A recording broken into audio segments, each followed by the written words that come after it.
This is the Daily Tech News for Thursday, March 13th, 2025. We tell you what you need to know, follow up on the context of those stories, and help each other understand. Today, Brian Ibbott tells us about the tech behind TMS Vegas, and we read from your emails. Yeah, we do. I'm Jason Howell. I'm Shannon Morse. Well, let's start with what you need to know with the big story. Intel has appointed Lip Bhutan as the company's new CEO. This is effective March 18th, so it's still in a couple of days. Former CEO Pat Gelsinger stepped down back in December. That led to interim co-CEOs David Zinsner and Michelle Johnson-Holtas leading the company, at least up until now and for the next couple of days. Lip Bhutan has a degree in nuclear physics from MIT and business administration studies in California, just as a little bit of background for him. He had worked with Intel since 2002 on the board anyways, overseeing its manufacturing efforts, but had stepped away from his role with the company last August in protest of sorts of Gelsinger's risk-averse approach to running the company, not being risky enough, I suppose. As such, his appointment now as CEO, along with his rejoining the board, so he'll be back on the board again, signals stability to a lot of people who are looking at this right now, particularly as he has communicated his intent to maintain Intel's foundry strategy, which is costly, yes, but in many eyes, a necessary approach for the future of the company.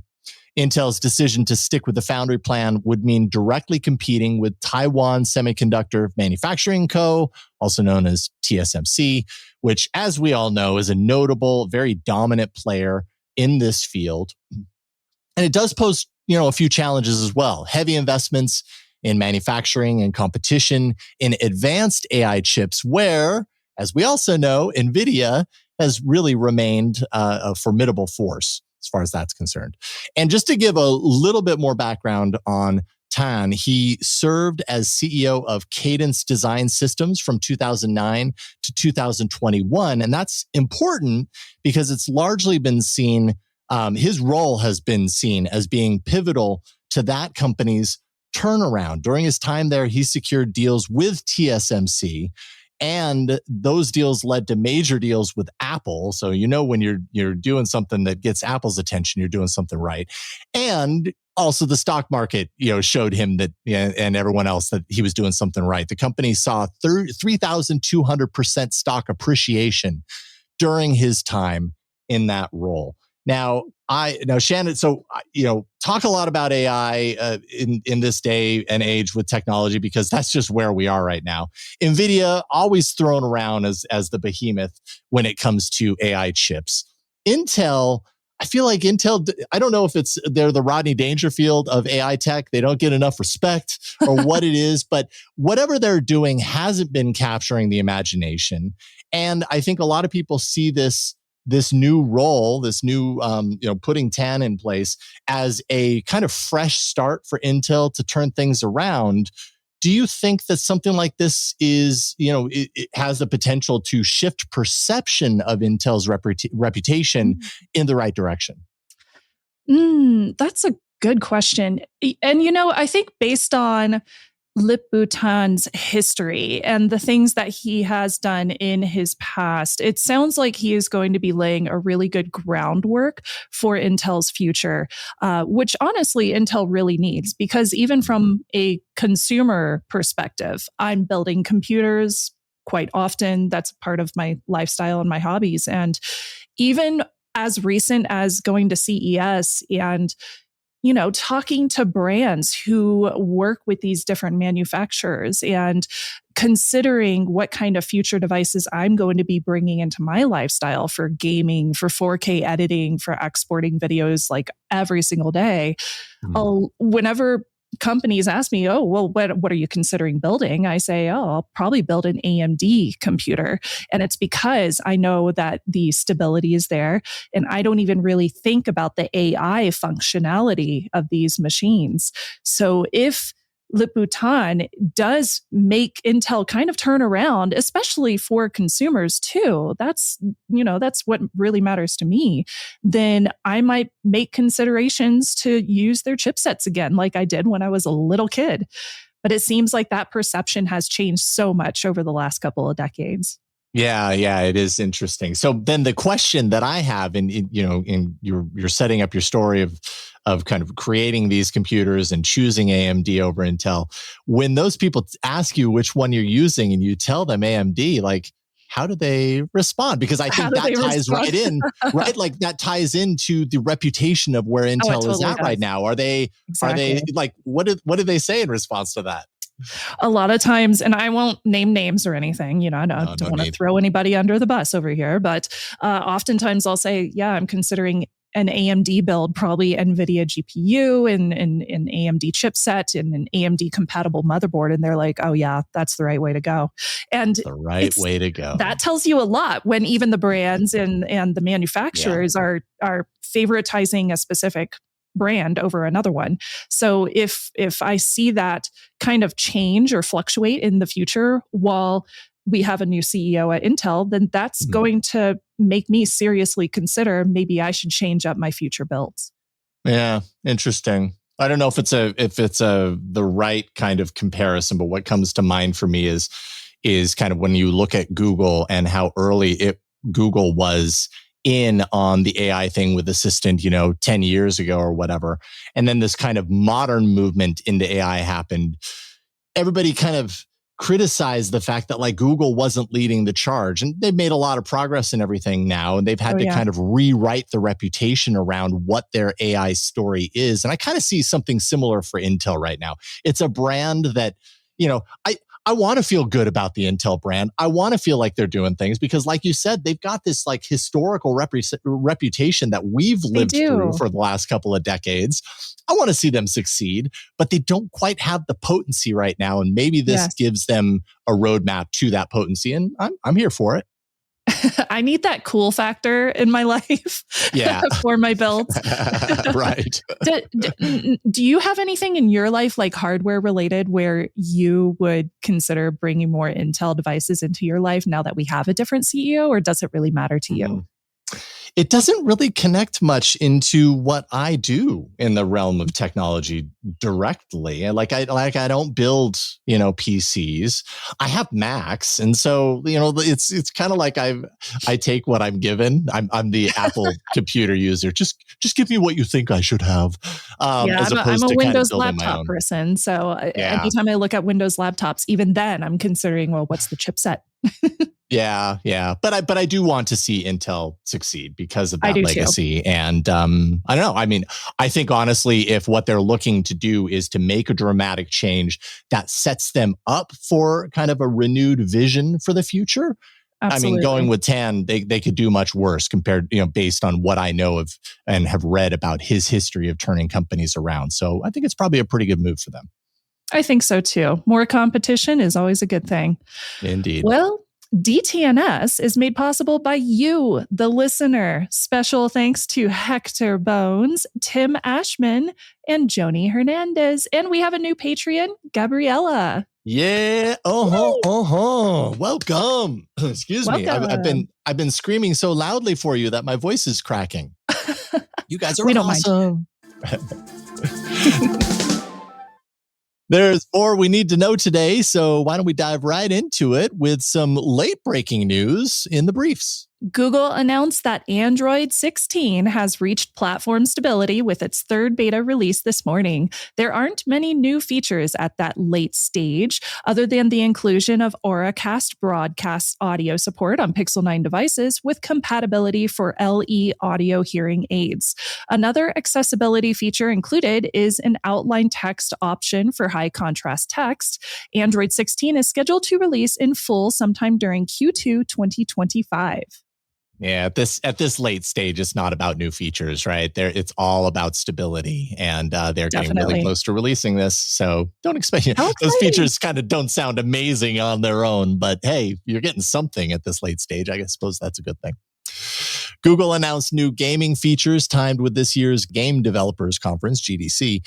Google Play games on PC will become broadly available later this year with support for all mobile games by default and playability badges that indicate compatibility. You're also going to see a lot of PC games being brought over to mobile through this, so that's interesting. Also, custom controls, a game sidebar, and multi-account support, along with integrating play points into the PC gaming experience. And Google also announced that Vulkan is officially Android's graphics API in Android 16. That brings, improved ray tracing, multi-threading, all sorts of things that make graphics on Android 16 just look better. Ooh, how exciting for us gamers. Yeah. Samsung has announced that it is changing its revenue share model for games in the Galaxy Store to an 80-20 split. Prior to the change, Samsung took 30% of an app's revenue, which was more or less on par with Google's offering of 30% beyond 1 million in earnings. Google does take only 15% for the first 1 million, however. Regardless, an 80-20 split works in developers' favors, even if the Galaxy Store is smaller than the Google Play Store. The new model kicks into gear on May 15th, 2025. Yeah, I mean, it's a smaller app store, but one great way to incentivize people to make more is to give them more, to Definitely give them a reason for doing it in the first place. So good news there if you're a developer. Meta is set to launch its version of Community Notes. This is its redesigned approach to fact-checking on Facebook, Instagram, and Threads. This is going to happen March 18th here in the US, so it's a few days from now. The new system is inspired by X's system that involves contributors suggesting and rating notes to verify information, with notes appearing when contributors agree on their helpfulness. In fact, it uses the same open source algorithm that's driving X's Community Notes implementation, though they do have plans to tweak that algorithm to better fit Meta's needs over time. I can't wait to use this to reply to everybody and say that video was AI. Yeah. Spotify announced an expansion of its audiobook offerings with a new publishing program that enables authors to potentially turn their short stories into audiobooks on the platform and elsewhere.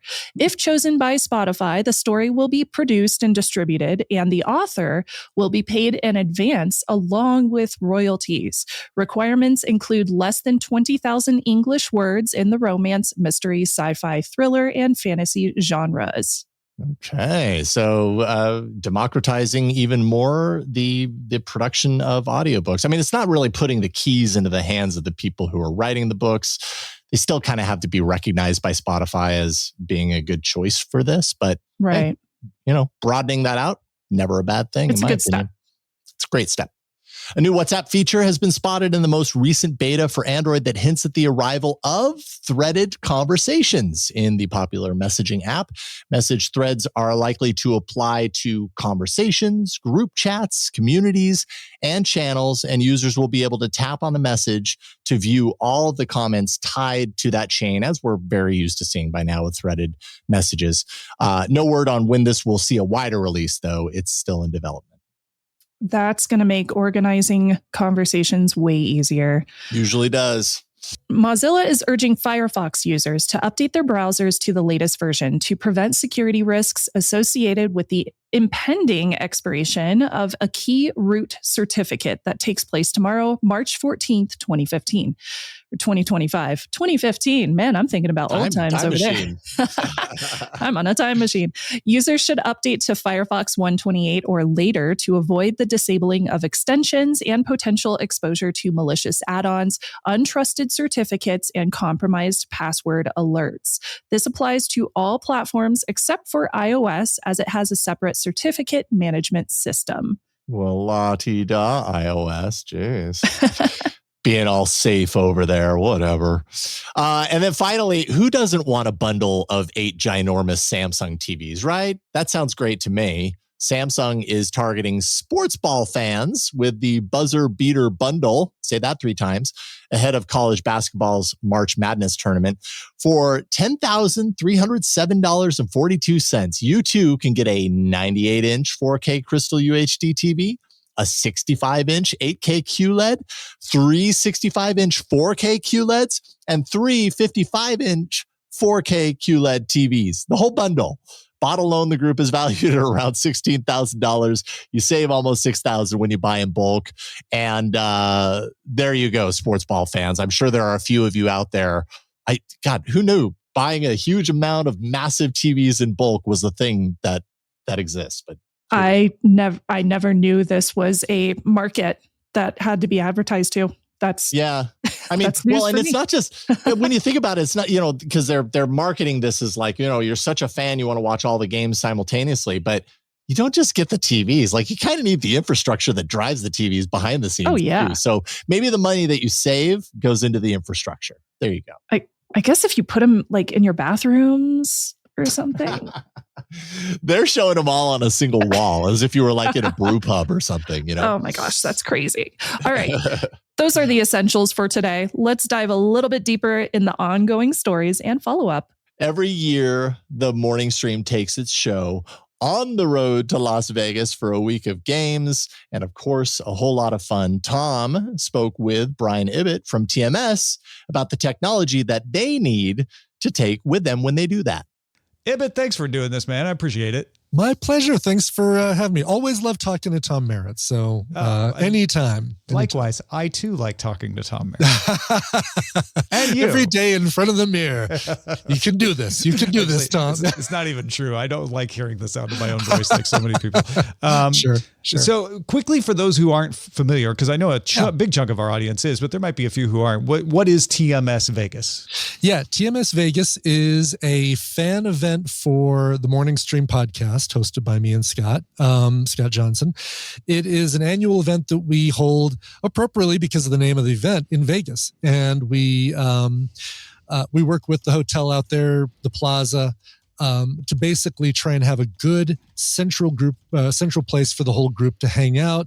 We check out the newest weird entertainment things out there. We kind of have a regular going up in the high roller bar car. It's the big Ferris wheel thing, and every fourth car has a bar in it that serves unlimited cocktails while you're in it. This year we're going to do a new miniature golf place that's been Vegasized and is all fancy schmancyed up.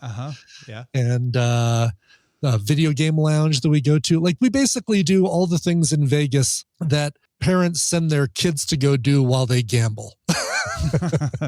Right. No, that makes a lot of sense. And it's a lot of fun. I can attest to having done it. There is, of course, the TMS show that you do, Correct. Plus some games and things that you are recording to post both as its own content as well as part of TMS. Talk to me a little bit about the technology that you have to take with you to do both of those things. Yeah. So the live show is basically a version of the live show that we do on the stream every day, but of course it's in person, so we need a lot more equipment for that. We usually take some extra mics, some extra SM58s, Shure SM58s, good and portable. Still a great microphone. Can't complain about those. You can nails with them. They're super exactly. And desktop stands. You would be surprised, like the number of places you go where they don't have desktop stands. So you got to make sure you bring plenty of those. For the game show, which we record and then show live at the event, the recording of the game show, we need, of course, all the equipment that we need to take for that. So, for example, this year we're taking a car battery, some jumper cables, a mouth guard. Oh, you're playing, aren't you? You're actually playing. I shouldn't give away anything that we're actually using for the... I don't know if I'm playing anymore, depending on that. Taskville is modeled after the UK game show Taskmaster, and where we put the TMS guests and hosts through terrible tasks to see how they think on their feet and who can think outside the box. So, of course, all the equipment for that. But to record it, we need a few people in the room mic'd up. Of course, our players, our contestants, me. And for that, we use different versions of the Rode go. KT Data has the newer versions that just magnetize onto a little disc on a necklace in your chest. It's really great. So it's like a lavalier mic, right? A lavalier mic, correct. It's wireless. Yep. And then I have the older version, which is still wireless, but it's the one that you see YouTubers holding in their hands as they talk to it instead of using it as a lavalier mic these days. But it's the one with the big fuzzy Wookiee finger on it.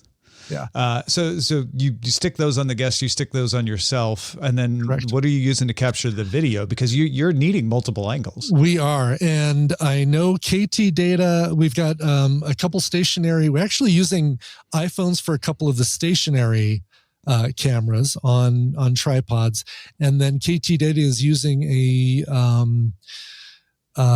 it is a new GoPro, and I don't know the model number, but it's one of the newer ones that he's able to kind of move around with and kind of get close-up shots of what the contestants are doing, but a way to do it without interfering, because that's really the key. You want to have it be small, so you're not like this big looming camera. Because professionals are used to having cameras in their face and acting like they're not there, but we're dealing with all levels of professionalism. We are, exactly. From professionals down to me. Right. No, I'd say we're all dealing with different levels of lack of professionalism. Sure. Yeah. But yeah, so you want something that you want to make sure that they don't think about the fact that they're being recorded, that they're on camera. So as small and inconspicuous as possible. And those tripod iPhones are usually far enough away that they're not obvious. They're not interfering with the taskers, the taskees. And then they're also kind of a backup audio source if we need it, but the Rode mics have been so good for all this. Then tell me about the edit, because now you've got audio from multiple different places that you're trying to sync up with video. Exactly. Who does the editing, and what are they using for that? KT Data and Hammond are both doing the editing, because it is a big job. Usually we want to keep the flow of each task. There's usually two tasks. So we have KT Data do one and Hammond do the other. And that way we can keep things in a very similar flow. If we had both of them doing the editing, you might find two different styles of editing in one task, and we don't want that. So we usually have one person edit one task and the other person. What they're using, I believe, is Final Cut Pro. I think that's what KT Data uses. And I guess that probably is what Hammond has to use as well. To do the same thing. And then they're outputting it as files that you're going to play in the live show, right? Correct. And the way I do that, you never know what a venue is going to have. Fortunately, we've worked with the Plaza's bar, which is called the Sand Dollar, enough times that we know what to expect and what to bring. I take an Apple TV, one of the newer 4K models, and I plug it into an extender cable that they have going up into a projector. And from there, I can do whatever I want. I can use my laptop and send that video to the Apple TV. I could do it with my iPad if I need to. And that way, even pre-show, we're able to send music to it without interfering with the potential stuff that's going to be on the desktop or on the laptop that needs to be there. Now, are you recording the entire show then and streaming it? We are indeed. Yeah. KT Data sets up in the back with a camera and a microphone or camera and taps into the mixer, the bar's mixer, to get a really clean audio source. He'll live stream all that, but he's also recording it, and we'll kind of mix the recording of that with the much higher quality Taskville recordings, so that when it eventually does go up online, you're still getting audience noise, which you need for that, the laughter and stuff like that, the applause, the reactions. But you also want as clean video and audio as possible to go along with that. So it's a mix of those two things, balanced artfully, as only KT Data can do. And then people can watch it live, or is it just posted later? Both. You'll be able to watch. You'll be able to watch a live stream of the live TMS Vegas show. That'll take place on April 30th at 7 p.m. Pacific. So that's 8 p.m. Mountain, 10 p.m. On the East Coast, etc. Yeah. Yeah. And Not sure where that'll be, but if you are a follower of, if you listen to TMS, we'll let you know where to find all that. Well, and that's our last question then. If people are like, wait, I didn't know about this, but now I want to go, what should they do? Check. So TMS.Vegas is the website we use for everything TMS Vegas related. And on the day of the show, we'll actually have a link to where people can watch the live stream, or afterwards a link to where you can find the video on YouTube. And we have last year and the year before's videos up on YouTube. Just do a search for TMS Vegas, and you'll find the videos from last year and the year before. Just kind of get an idea of how the whole event goes. Fantastic. Ibbott, thanks so much for joining me, man. I appreciate it. My pleasure, Tom. Thanks for having me. If you have feedback about anything that gets brought up on the show, get in touch with us on the socials at DTNS Show on X, formerly Twitter, Instagram, Threads, Blue Sky, and Mastodon over at mstdn.social. For TikTok and YouTube, you can find us at Daily Tech News Show. All right, we end every episode of DTNS with some shared wisdom, and today Michael has a wish. I want an inexpensive electric car. I bought a used Toyota Camry, and I kept it for 20 years. 2005, 170,000 miles so far. Best wishes from Michael. Dang. So is Michael looking for us to like suggest an inexpensive electric car? Or is he just saying like, I just really want this? Because hey, I get it. You obviously know how to take care of your vehicle. That's good stuff, Michael. But I'm not a car guy, so I can't tell you which one to get. I don't know. I would say run that thing into the ground and then consider a used EV vehicle, because the used market has dropped in price. So that could be a good consideration for you. Big time. You could probably find some really cheap Teslas right now. Thanks to Brian Ibbott and Michael for contributing to today's show. Thank you, Shannon, for being here. I love doing this with you. Thank you out there for being along for Daily Tech News Show. The show is made possible by our patrons at patreon.com/DTNS. DTNS has a live version called DTNS Live on YouTube and Twitch. You can find details on that and more on dailytechnewsshow.com. We'll talk to you tomorrow.